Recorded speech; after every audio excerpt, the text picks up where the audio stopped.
మరిన్ని వీడియోల కోసం సబ్స్క్రైబ్ చేసుకోండి. అదేవిధంగా పక్కనే ఉన్న బెల్ ఐకాన్ని క్లిక్ చేసి వీడియో నోటిఫికేషన్స్ని పొందండి. హాయ్ ఫ్రెండ్స్, ఇప్పుడు మనము తెలంగాణలో కొత్తగా పోలీస్ కానిస్టేబుల్ ఎస్ఐ పోస్టులో చేరబోయే ఎవరైతే ఉద్యోగస్తులు ఉంటారో సో వాళ్ళు అన్ని కటింగ్స్ పోను మొత్తం ఎంత శాలరీ తీసుకుంటారు, సో మనకి ఎర్నింగ్స్ ఎంత వస్తాయి, డిడక్షన్స్ ఎంత ఉంటుందనే వివరాలు పూర్తిగా మనం తెలుసుకుందాము. సో ఫ్రెండ్స్, ఇక్కడ చూడవచ్చు మనకు పోలీస్ కానిస్టేబుల్ శాలరీ అని ఉంది. ఇక్కడ ఎర్నింగ్స్ అంటే మనకు వచ్చే డబ్బులు, సో డిడక్షన్స్ అంటే మనకు వచ్చినటువంటి దాని నుంచి కట్ అయ్యే డబ్బులు, సో చివరికి నెట్ అంటే మనకు లాస్ట్కు మన అకౌంట్లో పడే డబ్బులు. సో ఇప్పుడు మనం ఒక్కొక్కటి ఒకసారి చూద్దాము. సో ఇక్కడ చూడవచ్చు, ఫస్ట్ మనకు పే స్కేల్ అనేది మనకు పోలీస్ కానిస్టేబుల్కి 16,400 నుంచి 49,870 రూపాయలు ఉంది. సో బేసిక్ పే మనకి ఇక్కడ స్టార్టింగ్ది ఉంటుంది. Basic pay 16,400. సో ఈ బేసిక్ పే అనేది మనకు ప్రధానమైంది. సో దీన్ని బేస్ చేసుకొని మనకు డిఏ కానీ, హెచ్ఆర్ఏ కానీ, ఏహెచ్ఆర్ఏ కానీ లెక్కించడం జరుగుతుంది. సో డిఏ అంటే మనకు కరువు భత్యం అని చెప్పేసి ఇస్తుంటారు, డైర్నెస్ అలవెన్స్ అని. సో హెచ్ఆర్ఏ అంటే హౌస్ రెంట్ అలవెన్స్, అంటే ఇంటి అద్దె భత్యం అని ఇస్తుంటారు. సో ఇదే విధంగా అడిషనల్ హెచ్ఆర్ఏ ఉంటుంది. సో ఐఆర్ అనేది మనకు పిఆర్సీ లేట్ కావడం వల్ల మరియు ఇంటరిమ్ రిలీఫ్ అని చెప్పేసి మధ్యంతర భృతాన్ని ఇస్తుంటారు. సో మనకి ఎందుకంటే పిఆర్సీ పీరియడ్ అయిపోయింది కాబట్టి అది కూడా మెన్షన్ చేయడం జరిగింది. సో ఇప్పుడు మనకి డిఏ పర్సెంటేజ్ వచ్చేసి జూలై ప్రతి సంవత్సరానికి గవర్నమెంట్ ఉద్యోగస్తులకు 2 డిఏలు అనేది వస్తుంది, 6 నెలలకు ఒకసారి. సో సంవత్సరానికి 2 సార్లు వస్తుంది. సో మనకు జూలై 2018 డిఏ అనేది ఇంకా పెండింగ్ ఉంది. సో ఇదేంటంటే మనకు జనవరి 2018 డిఏ మాత్రమే ఇస్తే వచ్చే అంత డిఏ అనేది ఇది 27.248% ఉంది. సో హెచ్ఆర్ అనేది మనకు 4 స్లాబ్స్ ఉంటుంది. ఒకటి 50,000 కంటే తక్కువ జనాభా ఉన్నటువంటి ఊరు అనుకోండి. సో అంటే విలేజ్ కానీ, టౌన్ కానీ ఇట్లా అనుకోండి. సో ఆ ప్రదేశం అన్నట్టు, ఆ ప్లేసు. సో అదేవిధంగా నెక్స్ట్ 50,000 to 2 lakhs ఒక స్పాన్ ఉంటుంది, 14%. సో అదేవిధంగా 2 lakhs to 50 lakhs ఒక స్పాన్ ఉంటుంది, మనకు థర్డ్ స్పాన్ అది. సో లాస్ట్ స్పాన్ మనకు 50 lakhs కంటే ఎబోవ్ ఉంటుంది. సో అది మనకు జిహెచ్ఎంసీ అక్కడ మాత్రమే మనకు ఉంటుంది. సో ఇక ఏహెచ్ఆర్ఏ అంటే 80% ఉంటుంది. కానీ ఇక్కడ కండిషన్ ఏంటంటే సో 2,000 మాత్రమే, మ్యాక్సిమం 2,000 వస్తుందంటే. 8% బేసిక్ 8% చేస్తారు. ఒకవేళ 2,000 కంటే ఎక్కువ అమౌంట్ వస్తే 2,000 ఇస్తారు. సో ఇది మనకు వచ్చే మొత్తం గ్రాస్, అంటే అన్ని కల్పంగా వచ్చేది ఇది.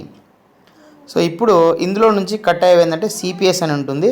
సో ఇక్కడ మనకు కాంట్రిబ్యూటెడ్ పెన్షన్ స్కీమ్ అని చెప్పేసి మనకు బేసిక్ పే ప్లస్ డిఏ ఈ 2 అమౌంట్లను మొత్తం కలిపి ఆ వచ్చిన దాంట్లో 10% తీసి మనకి సిపిఎస్ అనేది కంట్రిబ్యూటెడ్ పెన్షన్ స్కీమ్ కింద మనకు అమౌంట్ అనేది కట్ అవుతుంది.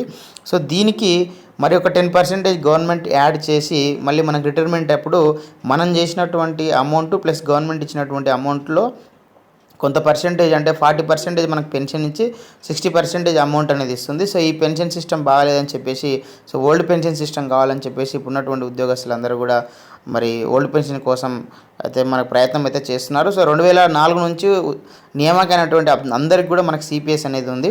So next TSJ, so Telangana state general life insurance అనేది ఒకటి 500 కట్ అవుతుంది. ఇది మనకు పే స్కేల్ని బేస్ చేసుకొని ఉంటుంది.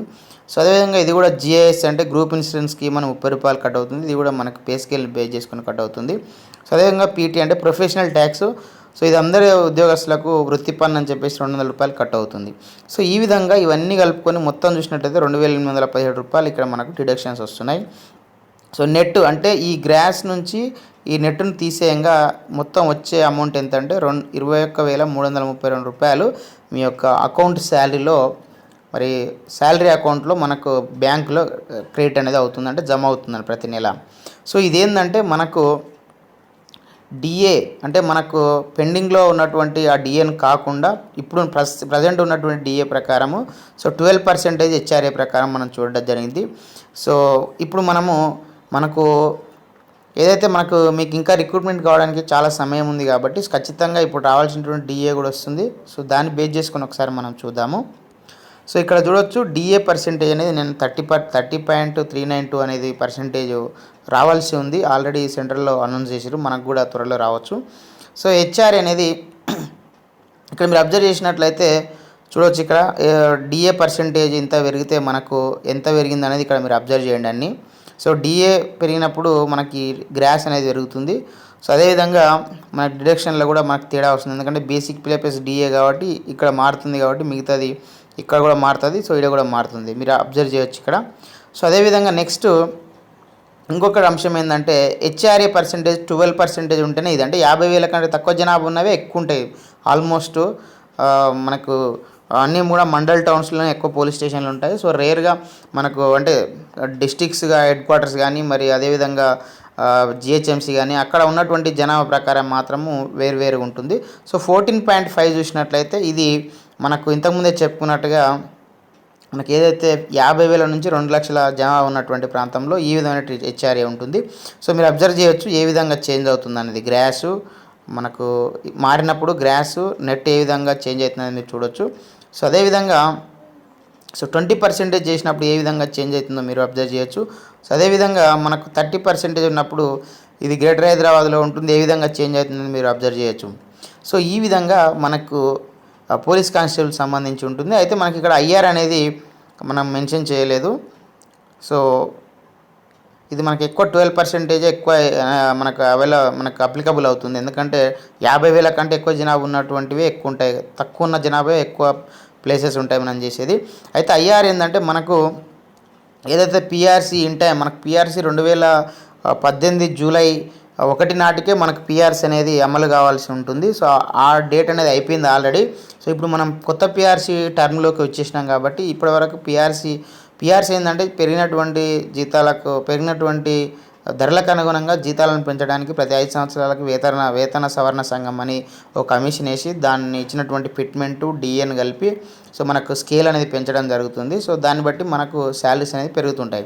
అయితే మనకు ఆ పిఆర్సీ డేట్ వచ్చినా కూడా మనకు పిఆర్సీ ప్రకటించినందుకు ఐఆర్ అనేది ఇవ్వడం జరుగుతుంది. సో మధ్యంతర భృతి అని చెప్పేసి ఇంటరిమ్ రిలీఫ్ అని చెప్పేసి ఇవ్వడం జరుగుతుంది. సో ఇది మనకు లాస్ట్ టైం మనకు 27% అని ఇవ్వడం జరిగింది గత పిఆర్సీలోనే. సో ఈసారి మనకు 25 నుంచి 30 మేబీ ఇంకా అంతకన్నా ఎక్కువ కూడా ఉండొచ్చు. కాబట్టి మనకు 25 to 30 అనేది ఒకసారి 25 పెట్టి చూద్దాము. సో 25% ఉంటే ఏ విధంగా ఉంది అనేది ఒకసారి చూడొచ్చు మీరు. సో గ్రాస్ ఎట్లా ఉంది 25 ఉంటే, సో అదేవిధంగా నెట్ ఏ విధంగా ఉంది అనేది మీరు డిడక్షన్ ఏ విధంగా ఉందని ఒకసారి చూడొచ్చు. సో అదేవిధంగా ఒకవేళ మనకు 30% చేసినట్లయితే ఇక్కడ అది కూడా ఒకసారి మనం చెక్ చేయొచ్చు. సో ఇక్కడ మనకు సో చూడొచ్చు మనం 30% చేస్తే ఏ విధంగా ఉందని చెప్పేసి. సో ఈ విధంగా మరి పోలీస్ కానిస్టేబుల్ సంబంధించి ఇట్లా ఇంతకుముందు నేను ఎక్స్ప్లెయిన్ చేసినట్టుగా ఇట్లా ఉంటుంది. సో ఒకవేళ మనం ఇది తీసేద్దాం, ఒకసారి తీసేసి ఎస్ఐ చూద్దాము. సో ఇక్కడ మనం ఎస్ఐ చూసినట్లయితే సో పే స్కేలు 28,940 నుంచి 78,910కి ఉంటుంది. సో బేసిక్ పే వచ్చేసి 28,940 ఉంటుంది, ఈ ఫస్ట్ స్టార్టింగ్ ఉండేది. సో డిఏ అనేది మనకు అంటే మనకు పెండింగ్లో ఉన్నట్టు డిఏ కలిపే మనం చేయడం జరుగుతుంది. సో డిఏ పర్సెంటేజ్ అంటే ఈ యొక్క బేసిక్ పే పైన 30.392% ఎంత అవుతుందంటే 8,795 అవుతుంది. అదేవిధంగా 12% చూస్తున్నాం మనం ఈ బేసిక్ పైన, ఇది 3,473 ఉంటుంది. సో ఏహెచ్ఆర్ఏ 8% అంటే మనకు 2,000 కంటే ఎక్కువ వస్తుంది, కానీ మనకు మ్యాక్సిమం 2,000 కాబట్టి 2,000 తీసుకోవడం జరిగింది. సో ఇట్లా మనకు మొత్తం గ్రాస్ వచ్చేసి 43,288 రూపాయలు వస్తుంది. సో దీంట్లో ఎంతమంది చెప్పినట్టుగా CPS basic plus DA 10% cut అవుతుంది, టీఎస్జిఎల్ఐ 850 అవుతుంది, జిఏ 60 అవుతుంది, ప్రిఫరెన్స్ ట్యాక్స్ 200 అవుతుంది. ఈ విధంగా మొత్తం డిడక్షన్స్ 4,884 రూపాయలు కట్ అవుతుంది. సో నెట్ వచ్చేసి 38,324 రూపాయలు నెట్ అనేది అకౌంట్ శాలరీ అనేది పడుతుంది. సో ఇదేంటంటే మనకు 12% ఉంటాయి.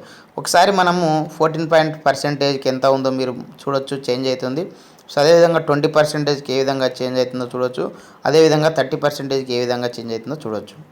సో మనకు ఇంతకుముందు చెప్పుకున్నట్టుగా ఎక్కువ 12% ఉంటుంది. సో ఇక్కడ ఐఆర్ని మనం ఒకసారి చూద్దాం 25% ఇచ్చి. సో ఇక్కడ చూడొచ్చు మీరు ఐఆర్ 25% ఇస్తే ఏ విధంగా ఉందనేది.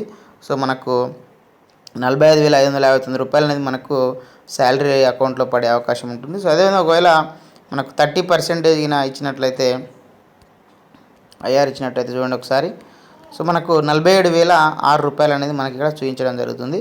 సో ఈ విధంగా మరి కానిస్టేబుల్కి సంబంధించి ఎస్ఐకి సంబంధించినటువంటి శాలరీ పర్టికులర్స్ అనేది ఈ విధంగా ఉంటుంది. అయితే ఇంకా కానిస్టేబుల్కి ఎస్ఐకి సంబంధించి ఇంకొన్ని అలవెన్సెస్ అనేది కూడా ఉండే అవకాశం ఉంది. సో ఏజెన్సీ ఏరియాలో చేసినట్లయితే, ఫారెస్ట్కి నియరెస్ట్లో జాబ్ చేసినట్లయితే, సో అదేవిధంగా ఇంకొన్ని వెహికల్ అలవెన్స్ కానీ ఇట్లాంటివి కొన్ని ప్రాంతాన్ని బట్టి డిఫరెంట్ దాన్ని బట్టి కొంత యాడ్ అయ్యే అవకాశం ఉంది. సో బేసిక్ మాత్రం ఇప్పుడు మనకు చెప్పినటువంటి అందరికీ ఈ అలవెన్సెస్ అనేది మనకు ఉంటుంది. సో ఇదే శాలరీ స్ట్రక్చర్ అనేది మనకు ఎక్కువగా ఉంటుంది. చిన్న అలవెన్సెస్ ఇంకొన్ని యాడ్ అవుతాయి. సో ఈ విధంగా మరి కానిస్టేబుల్ ఎస్ఐకి సంబంధించినటువంటి శాలరీకి సంబంధించినటువంటి పర్టికులర్స్ అనేది మనం ఎక్స్ప్లెయిన్ చేయడం జరిగింది. సో ఈ వీడియో మీకు నచ్చితే లైక్ చేయండి, షేర్ చేయండి. ఇలాంటి ఎడ్యుకేషనల్, ఎంప్లాయ్మెంట్, టెక్నాలజీ సమస్య వెళ్ళి పొందడం కోసం మన యొక్క యూట్యూబ్ ఛానల్ వెంకట్ వీటిని సబ్స్క్రైబ్ చేసుకోండి. Okay friends, thanks for watching this video. Bye bye, have a nice day.